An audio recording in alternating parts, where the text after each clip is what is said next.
Hi, good morning. Have a wonderful and fruitful day. Well, let us thank the Lord for He is good. His love endures forever. Well, let me share to you today the words of wisdom. This is a divine wisdom from the book of Proverbs. Because I believe with all my heart that the Proverbs a day keeps the fools away. So listen, my friend, and learn this powerful principle for life. It says in Proverbs chapter 13, verse 4, the soul of the lazy man desires and has nothing, but a soul of a diligent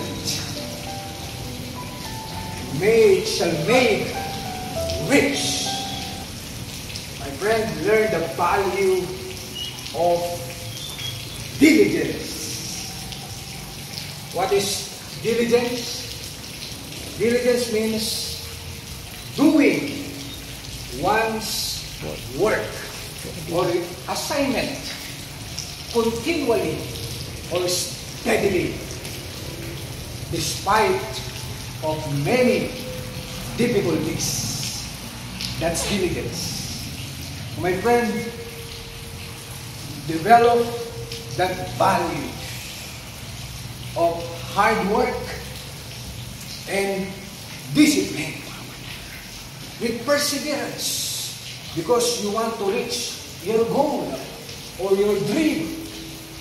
Because when you have diligence, you made your dream or goals into reality.